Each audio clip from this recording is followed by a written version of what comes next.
bem, gente? Voltamos aqui com a nossa aula de fundamentos de rede e hoje nós vamos falar sobre equipamentos de rede. Tipos de equipamento de rede, gente. Parte física. Nós temos ativos de rede e passivos de rede. O que é e o que significa essas duas situações? Então, gente, ativos de rede e passivos de rede. O que vem a ser essas situações? Os ativos de rede, gente, são os dispositivos como roteadores, switches, hubs, ponto de acesso, Wi-Fi, firewalls, servidores, cabos e conexões, equipamentos de segurança, aplicações e serviços. Ou seja, toda a parte de hardware da estrutura da rede, certo? Quanto ao passivo de rede, gente, é tudo aquilo que irá acontecer na rede de computadores. Ou seja, se vai ocorrer latência, qual a largura de banda limitada, se haverá perda de pacotes, se a segurança está boa, se está fraca, se há falhas de hardware ou de software, certo? Então, é imprescindível gerenciar e mitigar os passivos de rede para que se tenha uma operação eficiente.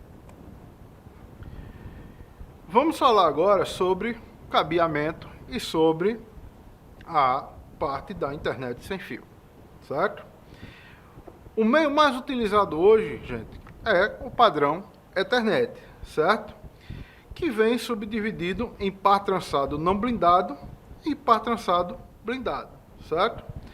Adequado para suportar aplicações de rede internet como 10 base T, 100 base TX, 1000 base T e o 10G base T, certo? Que é o 10 gigabit Ethernet.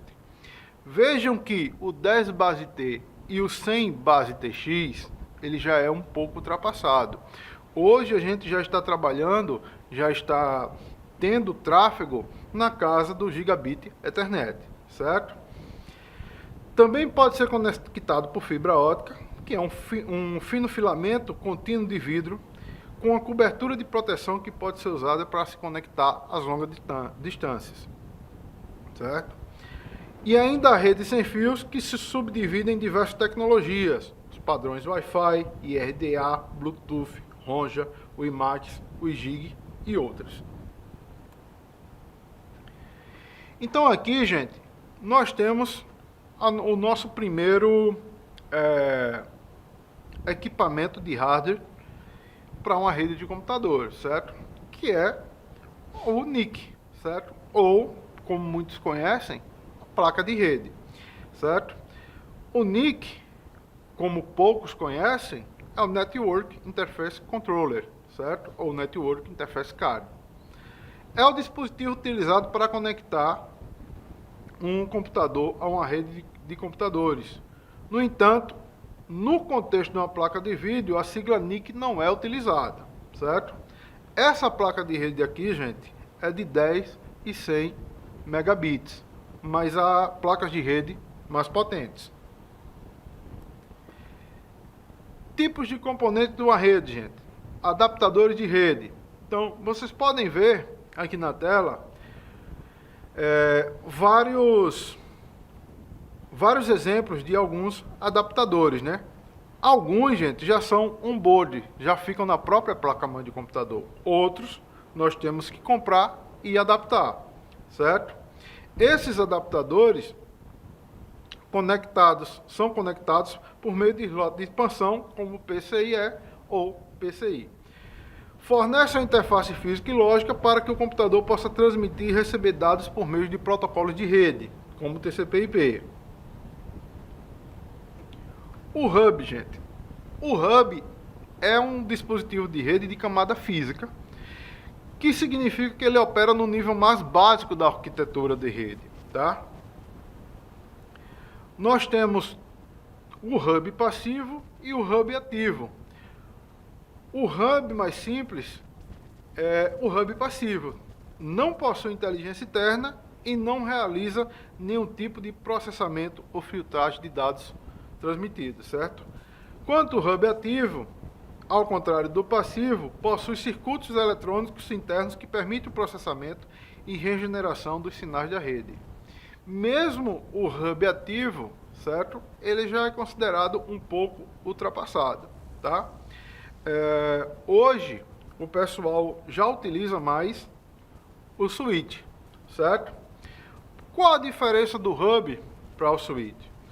No hub, se eu estiver conectado ele como concentrador, todos os dados que forem para ele vão ser enviados para todas as máquinas, porque ele não tem esse controle, ele não é gerenciável.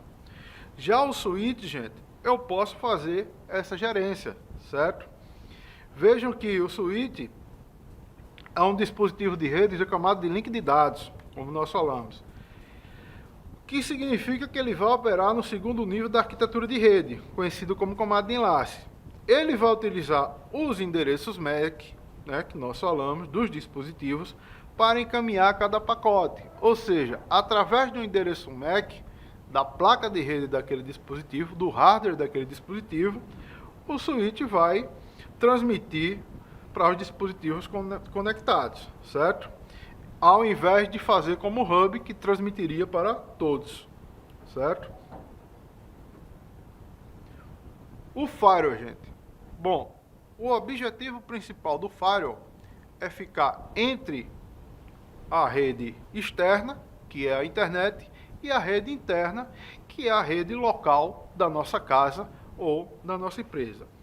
No caso aqui, eu estou demonstrando um firewall empresarial, certo? Que o objetivo principal é controlar o fluxo de informações entre diferentes redes, permitindo apenas o tráfego autorizado e bloqueando ou filtrando o tráfego indesejado ou perigoso. Ou seja, tanto sites que não podem ser acessados na empresa, como alguns tipos de invasões de hackers na empresa, eles podem ser bloqueados através do firewall. Observando que não tão somente o firewall vai impedir com que essas situações ocorram. Tem toda uma situação, tem todo um gerenciamento, tem toda uma política de segurança que tem que ser implementado para que a empresa não sofra ataques e para que os funcionários não burlem a política da empresa.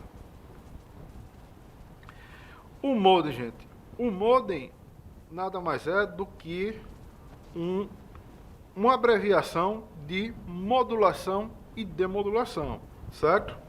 Nós temos aí o modem mais antigo, que é o dial-up, que utilizava a tecnologia de descagem para estabelecer uma conexão com o provedor de serviço de internet, certo? Muitas das pessoas que utilizam a internet hoje no Brasil não estão lembradas ou não vivenciaram o tempo aonde nós entrávamos na internet através da linha telefônica. E nós precisávamos desse modem para fazer a modulação e demodulação dos dados da internet, certo?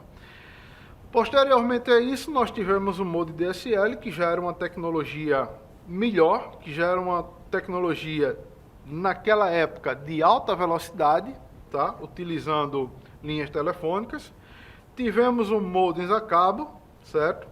Que era a internet que era enviada nas nossas casas através das TVs pagas, TVs a cabo, certo? Além do modem dial-up e o modem DSL, nós temos também os modems a cabo e o de fibra ótica. Sendo que o a cabo, utilizando cabo coaxial, era transmitido, a conexão era transmitida pelas TVs a cabo, certo? Os modems de fibra ótica são usados em conexões de banda larga que utilizam tecnologia de fibra ótica para transmitir dados em altas velocidades, certo? Hoje, a velocidade da nossa internet e a facilidade com que a tecnologia nos permite utilizar hoje a fibra ótica, então esse modem hoje é um dos mais utilizados.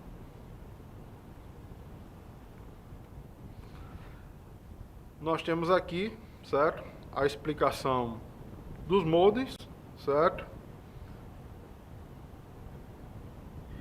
O roteador, gente, é um dispositivo de camada de rede, certo? Que é a terceira camada do modelo OSI, certo?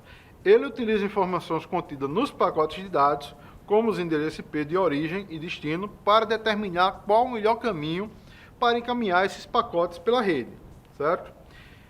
Eles desempenham várias funções importantes em uma rede, incluindo encaminhamento de pacotes, conexão de redes, firewall e segurança, tradução de endereço de rede, que é o NAT, controle de largura de banda e configuração da rede, certo?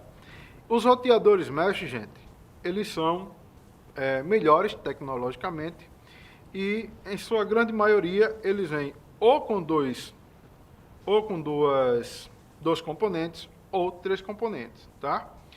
E ele pode ser escalável, ou seja, eu posso comprar mais componentes e colocar para rodar na mesma rede, certo?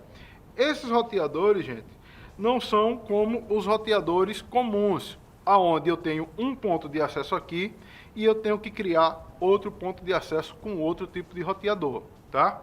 Nesses roteadores, eles usam essas redes de dispositivos interconectados, ou seja, se você colocar um na sua sala e você colocar outro na sua cozinha, quando você se movimentar da sala para a cozinha, automaticamente o sinal do seu computador ou o sinal do seu telefone passará de um para o outro, sem nenhuma intervenção, certo?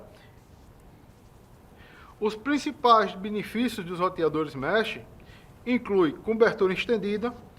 Ao espalhar vários nós pela área, os roteadores mesh podem fornecer uma cobertura de rede mais ampla e consistente, eliminando pontos fracos ou áreas com sinal fraco. Ou seja, se eu tenho uma casa de primeiro andar, ou eu tenho uma empresa de grande porte com vários tipos de sala, vários tipos de cômodos, certo? Eu posso colocar um roteador mesh desse em várias partes da minha casa ou da minha empresa. Automaticamente, quando eu for saindo de um cômodo e entrando em outro, esse sinal vai sendo emitido pela antena que está mais próxima do meu telefone, ou a antena que está mais próxima do meu notebook, do meu computador, certo? Fazendo com que eu não perca jamais o sinal da rede. Home transparente. Os dispositivos conectados podem se mover livremente pela área coberta pelos nós mesh sem perder a conexão, que era o que eu estava falando. Os nós se comunicam entre si e transferem automaticamente os dispositivos para o nó mais próximo, garantindo a conexão contínua. Maior capacidade, certo? Através dos roteadores mesh, nós temos mais capacidade de aumentar ou amplificar até onde chega a minha rede, certo? Esses dispositivos vão estar conectados simultaneamente sem afetar o desempenho da rede. Autoconfiguração. Os roteadores mesh geralmente possuem recursos de autoconfiguração, que significa que a rede se ajusta automaticamente para otimizar o desempenho, equilibrar a carga e evitar interferências. Fácil gerenciamento. Muitos sistemas mesh oferecem aplicativos ou interfaces de gerenciamento intuitivos que permitem monitorar e controlar a rede de forma simplificada, gente, incluindo recursos como controle parental, priorização de dispositivos e diagnóstico de problemas. Vamos lá. Repetidor. Aqui no repetidor, nós temos dois tipos. O repetidor normal, certo? Deixa eu mostrar aqui a vocês, que é esse aqui. E o repetidor mesh, certo? Esse repetidor, ele serve para amplificar o meu sinal de Wi-Fi dentro da minha casa ou da minha empresa, certo? Só salientando, é importante notar que, ao usar um repetidor de sinal Wi-Fi, pode haver perda de velocidade e latência na transmissão de dados, uma vez que o sinal vai ser retransmitido. E aqui nós temos uma figura aqui, certo? Que nos dá a intensidade do sinal comum e nos dá a intensidade do sinal com repetidor ou utilizando uma rede mesh. Patch panel, gente. PET Panel, também conhecido como painel de conexões ou distribuidor de cabos. Esse tipo de painel, gente, é utilizado em racks, certo? Para cabeamento estruturado, para que se possa organizar esses cabos dentro de uma determinada sala, dentro de um determinado ambiente, para que se venha ter facilidade a descobrir se tiver algum problema na rede. Então, gente, sobre o cabo par trançado. Esse tipo de cabo, gente, consiste em pares de fio, certo? Que são condutores isolados, geralmente de cobre, disposto em forma de trança. Cada par de fio é entrelaçado em uma estrutura helicoidal para minimizar a interferência eletromagnética, certo? Vocês podem ver aqui, ó, cada par desse, ele vai ser voltado em volta de si próprio, certo? Se na conexão eu estiver sem essas voltas em torno deles mesmos, ele pode dar diafonia, certo? E aí ter uma interferência eletromagnética. Os cabos par trançado podem ser classificados em duas categorias, gente. Par trançado blindado e par trançado não blindado. A diferença deles está na presença ou na ausência de blindagem. Então, os cabos sem blindagem nós chamamos de UTP, que significa cabo de par trançado sem blindagem. E os blindados, por sua vez, se dividem em três categorias: o FTP, o STP e o SSTP, tá? Cada um com uma blindagem mais forte do que a outra. Vamos mostrar aqui, ó. Por exemplo, o FTP, ele tem uma blindagem em volta de todos os cabos. O STP, ele tem uma blindagem em volta de cada par de cabo. E o SFTP, além dele ter uma blindagem em volta de todos os cabos, ele tem uma blindagem em volta de cada par de cabo, certo? Então vocês podem ver que, dependendo do meu propósito, dependendo de onde eu vou instalar, por exemplo, se eu vou instalar uma rede em uma indústria que sofra muita interferência eletromagnética, eu tenho que instalar um cabo desse tipo SFTP, né? Se eu for colocar uma rede em um ambiente que eu vou ter pouca interferência magnética, eu coloco um cabo FTP, certo? Se eu for colocar em um ambiente que não tenha nenhuma interferência magnética, eu vou colocar um cabo sem blindagem, que é o UTP. Então nós temos aqui, ó, a formatação do cabo, certo? Que é o cabo direto e o cabo crossover, tá? Então, nós temos aqui a definição de cada cabo, mas eu vou mostrar a vocês aqui que fica de melhor entendimento. Então aqui, gente, nós temos as figuras do cabo direto e do cabo crossover, né? Qual a diferença? Se eu for conectar o cabo direto em um roteador, em um switch, tudo bem, ele vai fazer a conexão e vai fazer a transmissão de dados. O cabo crossover foi criado para que, se eu fosse conectar diretamente um computador em outro computador, então eu teria que fazer a crimpagem desse cabo nesse formato, no 568A e no 568B. Vejam que aqui eu começo os cabos, o par de cabos verdes é quem começa a fileira de cabos.